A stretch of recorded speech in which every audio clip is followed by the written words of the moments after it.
those bands of showers. Right now it's 84 degrees. The reason why it feels a little more comfortable is because we also have that breeze in place. Gusts upwards about 16 miles per hour. A little breezier along the coastline. Temperatures at this point in time not too bad, but we are going to continue to up those rain chances for some of you. We'll be breaking down more on that coming up in just a little bit.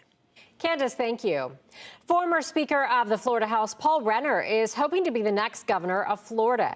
Renner is also a military veteran and former state prosecutor. He told News 6 anchor Justin Wormuth this morning in an interview that he chose to run for the GOP nomination because he believes he is the best candidate to lead the state for the next 8 years. He added that he is not focusing on President Trump's endorsement of his opponent, Byron Donalds, for the nomination. Earlier this year, News 6 spoke to former Congressman David Jolly, the Democratic candidate for that party's nomination. A man accused of killing 2 people in a 2023 Christmas Eve shooting is set to appear before a judge today. The shooting happened on Sudman Way in the Lockhart area of Orange County. 33-year-old Malcolm Stover is in custody, charged with the shooting. 4 men and a woman were shot at the home. 25-year-old Stephanie Cordes was found dead at the scene, and 21-year-old Torrance Stover Jr. died later. The sheriff's office has not released details on motive, but investigators believe it was a targeted attack. Stover faces multiple charges, including first-degree murder.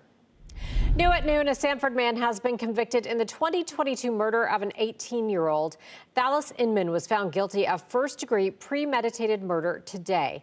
This is security video of Inman and multiple possible other suspects in the murder. Those other possible suspects have never been caught. It happened at the Hatteras Sound Apartments in Sanford. Inman walked up to a car parked outside of the apartments on November 20th, 2022, and opened fire into the vehicle. 18-year-old Isaiah Diaz was killed and 2 others injured. Inman was turned in by his mother, who recognized him on security footage. He now faces life in prison.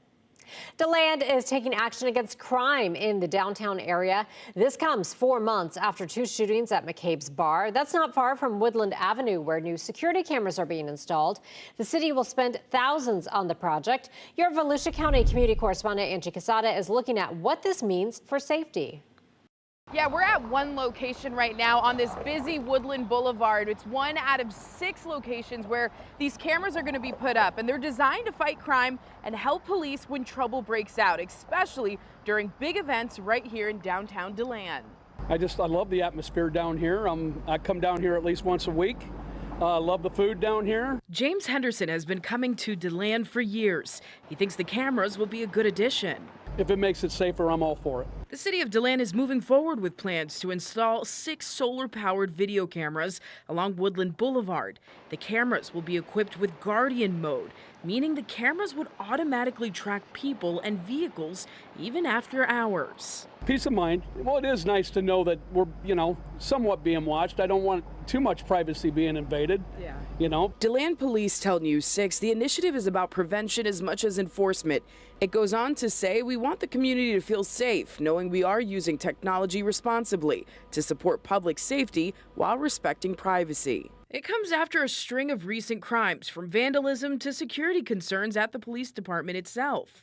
The $60,000 project will be funded by impact fees, with Stetson University allowing 1 camera on campus. The cameras are expected to be installed in the coming months. The city is looking at other locations where this technology could go next. Reporting in downtown DeLand, I'm your Volusia County community correspondent Angie Casada, News 6. Apopka residents could soon pay 15% more for water and other services. The changes, if approved by the city later today, are being driven by increased growth in the city. Our Stephanie Rodriguez is in Apopka getting reaction to the possible change. Some residents feel the city is using this rate hike as a way to get to the original rate increase the council suggested last year. But the mayor is adamant that this is needed to keep water flowing in the city. What was the feeling when you got that letter in the mail? Absurd. My jaw hit the floor. After getting a notice about the potential increase, Ian Kimbrell shared his thoughts with the city. I think the last time I was here was when you guys were talking about increasing our water rates 40-something% last year, but you did us a favor, settled on 24%. He's concerned for his wallet and for others. I think about the families that have, children, 4 children, home, whatnot, and I just can't imagine what their water bill is going to be with these rate increases. If this increase is approved, Apopka residents would be paying 15.5% higher for water, reclaimed water, and sewer each. News 6's Justin Warmoth asked the mayor about the increases. He says the city's hands are tied because St. John's Water Management District is now requiring it to tap into the lower aquifer for water. You'd think water deeper would be better. It's not.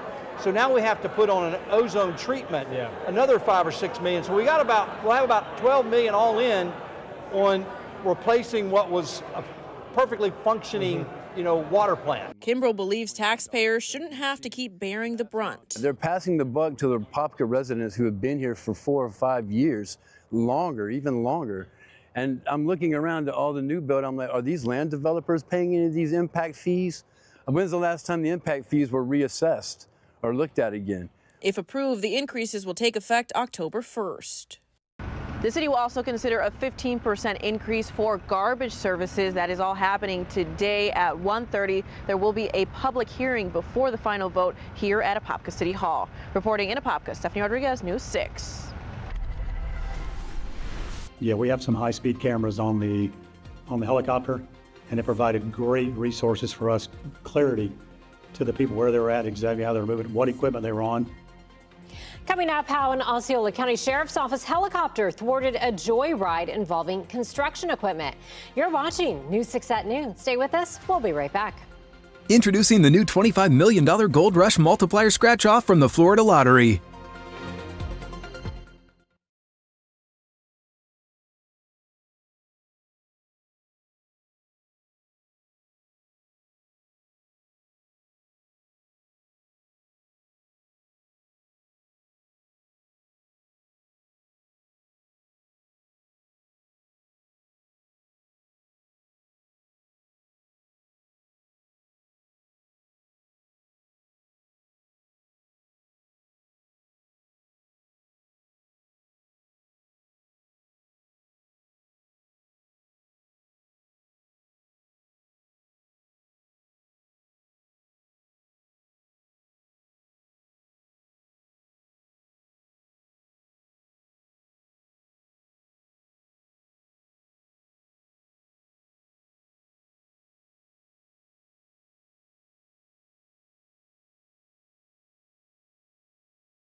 I'm your community correspondent, Troy Campbell, and we are in Kissimmee in Osceola County, and that's because this is a construction site along Old Lake Wilson Road where the sheriff's office says 3 teens broke into. What they didn't expect was a sheriff's office helicopter to be capturing their every move from above. Take a look. We got 2 subjects on the northeast corner of the property, possibly 3. In this Osceola County Sheriff's helicopter video from just before 4 a.m. on August 22nd, you see 3 people riding forklifts at an Osceola County construction site. There's definitely 3 of them, and they look like teenagers, probably late teens.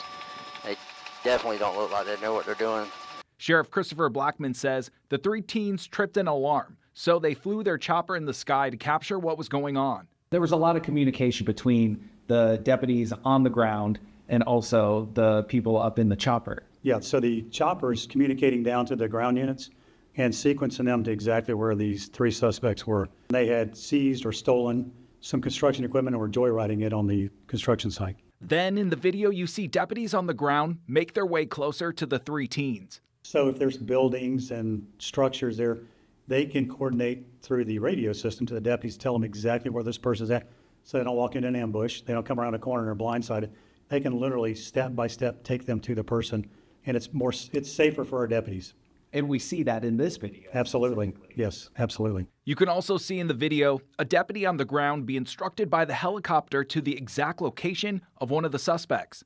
He's about 10 feet in front of you.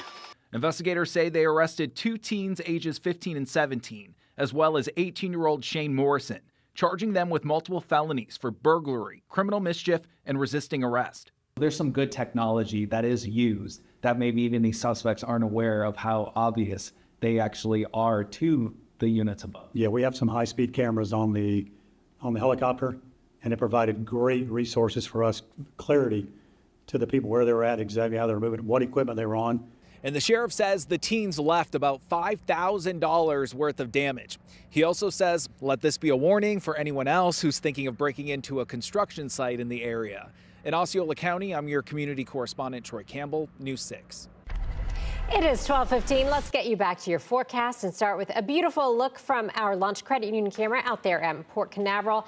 Whole lot of blue sky out there today, certainly compared to what we've seen the last couple of days. Chief Meteorologist Candace Campos is here. We have seen some slightly drier air moving in. Yeah, just a little bit now. Our southern zones, Osceola and Brevard County, you might actually see a little more rain later on in the day. So meteorologist Jonathan Kegas could be pinpointing a little bit more as we're actually watching some moisture coming in from the Gulf. I'll show you that in just a second. Right now, though, speedy showers, we're still picking them up. You can also track them pretty closely on our News 6 weather app. It is a great tool. It is free. Just download it wherever you get your apps, WKMG. Just put that in the search bar. But the main hazards, you can see the wind blowing there in the background. Rip current risk will still remain in place. That is going to continue to increase that chance for some isolated flooding, especially around the Astor area along the St. John's for another day today, especially during those high tides. And then when it comes to the tropics, we had our new update. National Hurricane Center still holding those percentages the same as earlier this morning, a 70% chance of potential development of this wave far out in the far eastern Atlantic. Looks like it could be approaching the Lesser Antilles by early next week. By then, most likely will be at either depression or storm. Next name on the list is Gabrielle. Now back here at home, the big story is going to be this stationary cold front. Now you can see that low there in the top corner of your screen. That was a low that brought us all the rain about 2-3 days ago. Now our eyes turn to the rest of the moisture, the residual stuff, right? So this is a stationary front. You can see that models are now, satellite and radar are now picking up plenty of scattered showers coming in out of the southwest. You can see, and once we put our local radar on, there is still plenty of rain out there. Not to expect that this rain is exactly going to be the rain over parts of southern Osceola County and Brevard later on today, but it's certainly going to amplify our rain chances. Speaking of some rain right now, as we zoom in a little closer to the other side of the coast here along the Atlantic, a couple scattered showers could be clipping parts of Volusia County in the next couple of minutes. A couple scattered showers just south of the Cape. You can see there a couple of those quick moving downpours in the forecast. So as we widen out the view, you can see by 5-6 o'clock, I wanted to focus your attention here on the southern zones. Models have been picking up a little bit more moisture, potentially from all that action going on in the Gulf. That could actually sweep through the area. Most of the rest of Central Florida should stay mostly dry throughout the day. Then early tomorrow morning, another round of some coastal showers, a few of those moving a little further inland into the afternoon. And once again, the bulk of the moisture expected to stay south as that front continues just to kind of turn stationary. So rain chances differ considerably depending on where you're going to be at. The northwestern zones only about a 10 to 20%, but the further south and east you go, rain chances do go up a little bit. It's up to about 50% between Brevard and Osceola County. But now let's check on that hour-by-hour forecast for today. Sponsored by Strata Air Conditioning and Heating. AC emergency, you ought to call Strata. So our highs right now in the mid 80s. We're going to continue to hit about the low 90s. But as you can see throughout the next couple of days, this little pesky front's going to stay around for the next few afternoons, keeping a lot of the rain across South Florida. But still, we will be tapping into a little more tropical moisture, which is why it kind of feels and looks a little different compared to our typical sea breeze storms. But overall rainfall in the next 7 days here in Central Florida, we can range between 1 to 3 inches. But it's South Florida that could rack up almost a half a foot of rain when it's all said and done. So as we take you here throughout the next 7 days, rain chances not too high, not too low, but still pretty steady throughout at least the weekend. Candace, thank you. If you're thinking of adding a new furry family member, now may be a good time. Coming up, where you can find lower adoption fees and how long this will last. And coming up on News 6 at 5, gel nail polish is popular for its durability, but a chemical often used in it is now banned in Europe, but continues to be used here in America. Because the long-term health effects of these products are not only for the client, they're also for the stylist or the nail tech. What experts say you should pay attention to during your next manicure.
Now is the perfect time to find your new best friend. Orange County Animal Services is reducing its adoption fees. Starting today, adoption fees are $10. This lower price lasts through Friday. The spontaneous sale comes after the agency says 148 animals arrived at the shelter over the holiday weekend. This means the shelter now has close to 700 dogs, cats, and other animals in need of homes. For information on how to adopt, head to clickorlando.com. The Powerball jackpot for tonight's drawing has soared to an estimated $1.3 billion. That is the 5th biggest lottery in history and the 9th largest in the U.S. If you win, you can take the lump sum of about $589 million. But remember, the odds of winning, still just 1 in 292 million. You have all day to grab your ticket, and you can watch the drawing right here during News 6 at 11. Take a break from the summer reruns and try out the all-new primetime schedule on News 6 Plus. We have a new take on the day's news on News 6 tonight. That's at 9. Then go in depth as we track the tropics and answer your weather questions with meteorologist Jonathan Kagas at 9:30. Then watch the late news an hour earlier. It's all tonight on News 6 Plus. Download our streaming app for free. Search WKMG in your smart TV's app store. It's also available on Roku, Apple TV, and Fire TV. Here's a live look for you over downtown Orlando from our Light Orlando Delivering Hope Together camera. You're watching News 6 at noon. Stay with us. We'll be right back.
Candace has a final check of the weather. It feels pretty nice outside, actually. Not too bad, and that's because we have the breeze. We have just enough dry air. Now, across our southern zones and along the coastline, we'll have a better shot of dealing with some of those fast-moving scattered showers. Nothing too intense out there, but do expect highs to actually run where they should be. After months of feeling like, like 105, 110, feeling like 90 degrees is actually the reason why it feels so comfortable out there. Yeah, feels refreshing, which is weird at 90 degrees. I know. Right? Candace, thank you. You're welcome. Switch over right now to the News 6 Plus streaming app or clickorlando.com to watch News 6 Extra. Our next newscast is coming up at 4. Thanks for hanging out with us this afternoon. Have a great day.